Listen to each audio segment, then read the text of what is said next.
आपका ET now स्वदेश पर। मेरा नाम है रक्षा और आप देख रहे हैं हमारी खास पेशकश स्वदेश खबर। इस वक्त टीसीएस के नतीजे आपके स्क्रीन पर आप देख पा रहे होंगे। दिग्गज आईटी कंपनी टीसीएस ने अपने नतीजे जारी किए हैं और मुनाफा अनुमान से थोड़ा कमज़ोर रहा है और मुनाफे में क्वार्टर ऑन क्वार्टर बेसिस पर हल्का दबाव देखने को मिल रहा है। वहीं अगर आय की बात की जाए तो यहाँ पर थोड़ी बहुत बढ़त हमें देखने को मिल रही है। मुनाफे पर क्वार्टर ऑन क्वार्टर बेसिस पर देखें तो 5.4% की गिरावट हमें देखने को मिल रही है और आय जो है यहाँ पर करीब 4% बढ़कर 65,800 करोड़ नजर आ रही है। एबिट और एबिट मार्जिन की बात करें तो यहाँ पर भी हल्की सी बढ़त हमें देखने को मिल रही है और इसके अलावा कंपनी ने 11 रुपये प्रति शेयर का इंटरिम डिविडेंड का भी ऐलान किया है। तो टीसीएस के दूसरी तिमाही के नतीजे आपके टीवी स्क्रीन पर हैं, जिसमें रेवेन्यू की बात करें तो हल्की बढ़त और मुनाफे की बात करें तो यहाँ पर हल्का फुल्का दबाव हमें देखने को मिल रहा है। 5.5% की गिरावट मुनाफे पर क्वार्टर ऑन क्वार्टर बेसिस पर दिखाई दे रही है और 11 रुपये प्रति शेयर का जो है वो डिविडेंड ऐलान किया है कंपनी ने। दिग्गज आईटी कंपनी टीसीएस के नतीजे जारी हो चुके हैं और कल जो है बाजार में इसका असर हमें देखने को मिल सकता है। मिले जुले नतीजे यहाँ पर टीसीएस के सितंबर तिमाही के हम कह सकते हैं और मुनाफे के आधार पर हल्का फुल्का दबाव और आय जो है वो अनुमान के मुताबिक रही है और क्वार्टर ऑन क्वार्टर बेसिस पर 5.5% की करीब बढ़त हमें आय पर देखने को मिल रही है। 11 रुपये प्रति शेयर का डिविडेंड कंपनी ने जो है उसका ऐलान किया है और एबिट मार्जिन जो है वो क्वार्टर ऑन क्वार्टर बेसिस पर 24.5% से बढ़कर जो है वो 25.2% हमें देखने को मिल रहा है। एबिट की बात की जाए तो यहाँ पर 6.8% की बढ़त हमें क्वार्टर ऑन क्वार्टर बेसिस पर देखने को मिल रही है। रेवेन्यू जो है वो अनुमान के मुताबिक रहा है और जो मुनाफा है वो हल्का कमज़ोर यहाँ पर देखने को मिल रहा है। तो ओवरऑल जो नतीजे हैं वो मिले जुले टीसीएस के हमें देखने को मिल रहे हैं।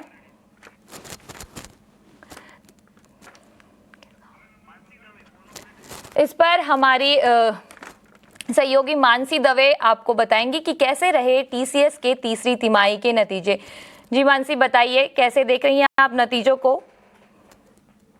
नतीजे हमारे अनुमान के मुताबिक ही नजर आ रहे हैं। रेवेन्यू के फ्रंट पर अगर आप देखें 65,799 करोड़ का आंकड़ा पोस्ट किया है, which is an uptick of around 3.7%। Revenue के फ्रंट पर हम करीब 2.5% की बढ़ोतरी एक्सपेक्ट करके चल रहे थे, जो कि हमारे एक्सपेक्टेशन से भी बेहतर रेवेन्यू का फिगर आया है। एबिट की बात करें 6.8% का अपसर्ज वहां पर देखने को मिला है। मार्जिन के फ्रंट पर 25% हम अनुमान लगाकर चल रहे थे, एग्जैक्टली हमारे अनुमान के मुताबिक 25% पर मार्जिन का फिगर आया है। और मुनाफे के फ्रंट पर हमने डाउन ट्रेंड देखा है। एक्सपेक्टेशन हमारा भी डाउन ट्रेंड का ही था, लेकिन मुनाफे के फ्रंट पर हम करीब 1.5 से 2% तक की गिरावट एक्सपेक्ट करके चल रहे थे। हालांकि नतीजों में जो मुनाफे का आंकड़ा है वो 12,760 करोड़ से गिरकर 12,075 करोड़ पर आता हुआ दिखा है, जो कि ऑलमोस्ट 5.4% के डाउन ट्रेंड्स हैं।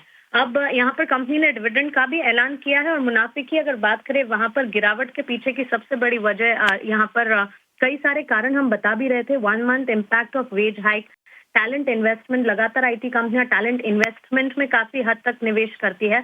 लोअर यूटिलाइजेशन, पिछले दिनों हमने कंसर्न्स देखी थी आईटी सेक्टर के लिए, और कंस्ट्रेंड लेवरेजेस, ये सारे के सारे कारण रहे जिसके चलते मुनाफे के फ्रंट पर गिरावट रही।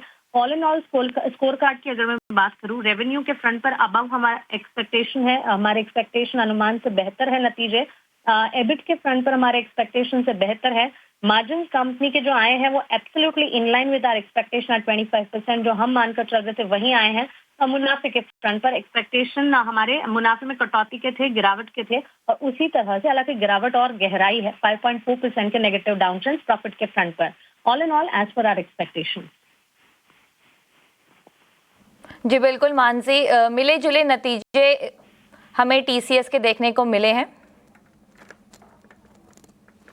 लेकिन कल बाजार में कैसा असर दिखाई देगा टीसीएस के इन नतीजों का, क्योंकि हमने देखा है कि आईटी सेक्टर आज अच्छा मोमेंटम हमें इसमें देखने को मिला और खासकर टीसीएस की बात करें तो 1% की तेजी के साथ आज ये बंद भी हुआ है। तो कल क्या किस तरह का कारोबार देखने को मिल सकता है नतीजों के हिसाब से? बिल्कुल सही कहा आपने। इनफैक्ट टीसीएस ही नहीं है, लार्जर आईटी प्लेयर्स और मिड कैप आईटी प्लेयर्स में पिछले 2-3 सेशन से हमने एक अच्छा खासा कमबैक देखा है। सवाल बड़ा यही था कि क्वार्टरली नंबर से एक्सपेक्टेशन कोई खास बड़े अच्छे नंबर्स की नहीं है, म्यूटेड नंबर्स की एक्सपेक्टेशन है। बावजूद इसके आईटी मेजर्स और मिड कैप आईटी कंपनियां चल रही हैं और उसमें टीसीएस भी। और ताजा कंपनी के मैनेजमेंट की तरफ से जो बयान आया है, कंपनी के चीफ एग्जीक्यूटिव ऑफिसर और मैनेजिंग डायरेक्टर केश कृतिवत्सन का जो बयान है, उनका ये कहना है कि we are on a journey to become the world's largest AI led technology service company. Our journey is anchored in bold transformation across talent, infrastructure, ecosystem, partnership and customer value. So basically conviction company और company के fundamentals को लेकर, company के positioning को लेकर management की तरफ से आता हुआ दिखा है. और इन्वेस्टमेंट की बात करते हुए उन्होंने कहा है कि world class AI infrastructure business demonstrate और क्रिएट करने की कोशिश लगातार कंपनी कर रही है और इस ट्रांसफॉर्मेशन को लेकर लगातार कंपनी कमिटेड है. ऑल इन ऑल कल के सत्र में देखना होगा. उम्मीद हम यही लगाकर चल रहे हैं बिकॉज नतीजे रेवेन्यू के फ्रंट पर और मार्जिन के फ्रंट पर इनलाइन है. मुनाफे के आंकड़े को अगर छोड़ दीजिएगा तो कल भी टीसीएस बाजार खुलने के साथ साथ एक मोमेंटम के साथ शुरुआत कर सकता है.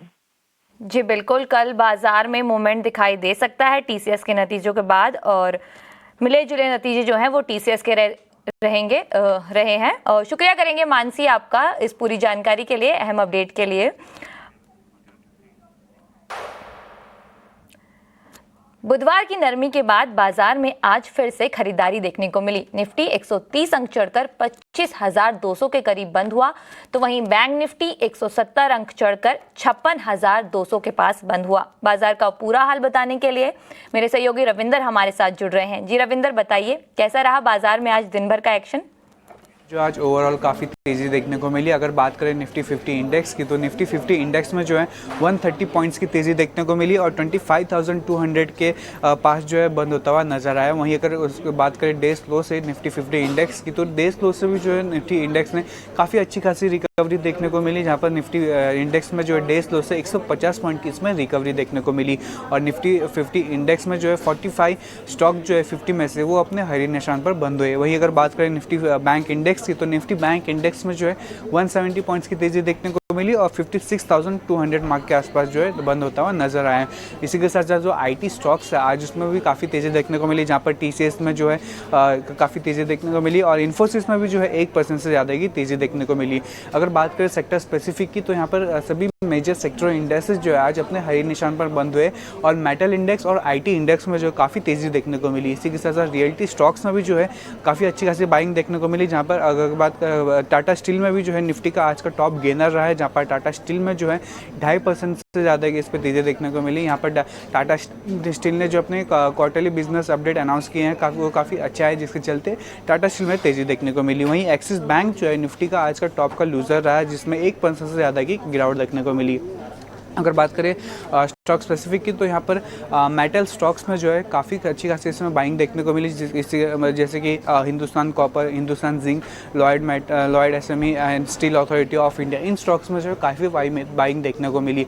अगर बात करें निफ्टी आईटी इंडेक्स की तो यहाँ पर आईटी इंडेक्स में जो है काफ़ी तेज़ी देखने को मिली. इससे अगर बात करें निफ्टी आईटी इंडेक्स के टॉप गेनर की तो यहाँ पे HCL tech, LTI, Mindtree, Persistent system, TCS, इन स्टॉक्स में जो है काफ़ी बज़ देखने को मिला. आखिर में बात करेंगे रियल्टी स्टॉक्स में भी जो है काफ़ी अच्छी खासी तेज़ी देखने को मिली, जहाँ पर Prestige Estate, Brigade Enterprise, Signature, Oberoi Realty, इन स्टॉक्स में तेज़ी देखने को मिली. प्रेस्टीज स्टेट ने जो अपने क्वार्टरली रिजल्ट अनाउंस किए थे और काफ़ी अच्छे आए थे, जिसके चलते प्रेस्टीज स्टेट में भी जो है काफ़ी अच्छी खासी तेज़ी देखने को मिली. जी बिल्कुल, ये तो था आज के बाजार का हाल, लेकिन कल बाजार में कौन से अहम इवेंट्स हैं जिन पर आपको अपनी नज़र रखनी चाहिए, ये बताने के लिए स्नेही हमारे साथ जुड़ रही है. जी स्नेही, बताइए कि कल के लिए कौन से क्यूज़ हैं जो इम्पोर्टेंट रहेंगे? जी हाँ, ये देखते हैं बाजार की नज़र कहाँ रहेगी और कौन से इंपॉर्टेंट क्यूज़ है, इवेंट्स है जहाँ पर आपको अपना ध्यान बनाए रखना है। अगर हम एक्शन बैक होम के बारे में बात करें तो ये महीने का वो समय है जहाँ पर हमें एम्फी डेटा और एसआईपी डेटा इनके आंकड़े मिल जाएंगे, तो इस पर अपनी नज़र बनाए रखिएगा। और फॉरेक्स रिजर्व्स, जो फॉरेन एक्सचेंज रिजर्व है भारत में, उसके भी आंकड़े, कल वीकली आंकड़े जो हर फ्राइडे को आता है, उस पर भी अपना ध्यान बनाए रखिएगा। ग्लोबली बात करें तो यूएस से university of Michigan consumer sentiment के आंकड़े आ जाएंगे और जापान से हमें पीपीआई, प्रोडक्शन प्राइस इंडेक्स या प्रोड्यूसर्स प्राइस इंडेक्स का नंबर भी मिल जाएगा। अगर हम एक बार फिर हमारे मार्केट्स पर नज़र डालें तो Q2 earning season kick start हो चुका है। कोई भी निफ्टी कंपनी के अर्निंग्स नहीं है, पर ब्रॉडर मार्केट से इलेक्ट्रॉन इंजीनियरिंग, वारी रिन्यूएबल्स टेक और जीके एनर्जी, इन 3 कंपनीज के अर्निंग्स आएंगे, तो इस पर ध्यान बनाए रखिएगा। कॉर्पोरेट एक्शन और बोर्ड मीटिंग्स के दम पर सबसे पहले कैम्स पर अपना ध्यान बनाए रखिएगा। उसका बोर्ड कल एक स्टॉक स्प्लिट के बारे में चर्चा करेगा। लर्च एवेन्यूज टेक्नोलॉजी, यानी कि पॉपुलरली जैसे हम इक्सिगो के नाम से जानते हैं, कल वो स्टॉक पर भी फोकस रहेगा क्योंकि उसका जो बोर्ड है वो कल फंड रेजिंग के लिए मिलने वाला है via preferential issue of shares, तो इस पर भी ध्यान बनाए रखेगा। और आखिर में आरसीएफ और हेक्सावेयर टेक्नोलॉजीज, ये दोनों स्टॉक कल एक्स डिविडेंड ट्रेड करेंगे। अगर प्राइमरी मार्केट के बारे में बात करें तो वहाँ पर जो एक्शन हमें बनता हुआ दिख रहा है वो बरकरार रहेगा, क्योंकि कल Canara HSBC life IPO subscription के लिए खुल जाएगा, उसका पहला दिन है। और वी वर्क इंडिया IPO का कल डी स्ट्रीट डेब्यू होने वाला है, तो इस स्टॉक की लिस्टिंग, IPO की लिस्टिंग पर भी हमारा ध्यान बना रहेगा। आखिर में अन्य इवेंट्स के बारे में बात करते हैं। शिकागो फेड प्रेसिडेंट ऑस्टिन गुल्सबी एक इवेंट पर अपनी स्पीच देंगे वहाँ पर, तो इनकी स्पीच पर ध्यान बनाए रखिएगा। ये हाल ही में अपने व्यूज़ को लेकर बहुत प्रोमिनेंट है, यूएस इकोनॉमी पर उनके जो व्यूज़ है, तो ये एक अच्छी स्पीच हो सकती है ट्रैक करने के लिए। और दूसरी ओर नोबेल पीस प्राइज़ विजेता का अनाउंसमेंट भी हो जाएगा, इसकी घोषणा होगी, तो इन सारे क्यूज़ पर अपना ध्यान बनाए रखिएगा। जी बिल्कुल, सीधा ले चलते हैं आपको ग्लोबल फिनटेक फेस्ट में, जहां पीएम मोदी संबोधन दे रहे हैं। ग्लोबल प्लेटफॉर्म बन चुका है। इस बार इस फेस्टिवल में यूनाइटेड किंगडम एक पार्टनर कंट्री के रूप में शामिल है। दुनिया की 2 बड़ी डेमोक्रेसीज के बीच ये पार्टनरशिप ग्लोबल फाइनेंशियल लैंडस्केप को और बेहतर बनाएगी। मैं यहां जो माहौल देख रहा हूं, जो एनर्जी है, जो डायनेमिज्म है, वो वाकई बहुत अद्भुत है।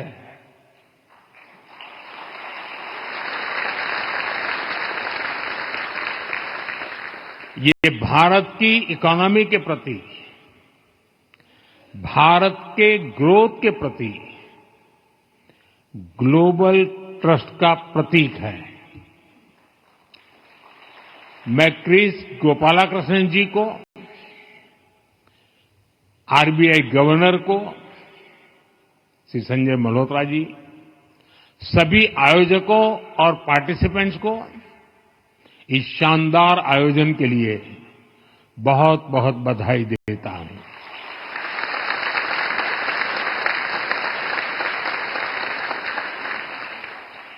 साथियों, भारत मदर ऑफ डेमोक्रेसी है। जब हम डेमोक्रेसी की चर्चा करते हैं तो ये सिर्फ इलेक्शन या पॉलिसी मेकिंग तक ही सीमित नहीं है। भारत ने इस डेमोक्रेटिक स्पिरिट को गवर्नेंस का एक मजबूत पिलर भी बनाया है, और इसका बेहतरीन उदाहरण है टेक्नोलॉजी। दुनिया में लंबे समय तक ये चर्चा बहुत काफी रही है, और हम आज उस चर्चा को नकार नहीं सकते हैं। उसमें काफी सच्चाई थी, और वो चर्चा थी टेक्नोलॉजिकल डिवाइड की। भारत भी उस समय इससे अछूता नहीं था, लेकिन बीते 1 दशक में भारत ने टेक्नोलॉजी का भी डेमोक्रेटाइजेशन किया है। आज का भारत सबसे अधिक टेक्नोलॉजिकली इंक्लूसिव सोसाइटी में से एक है।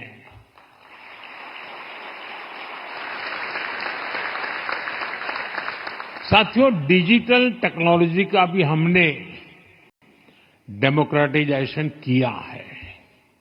इसको देश के हर सिटीजन, हर रीजन के लिए एक्सेसिबल बनाया है।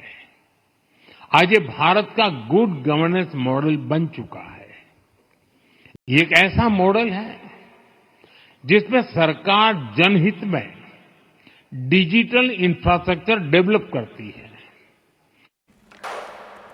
अब बात करते हैं भारत और ब्रिटेन के संबंधों की।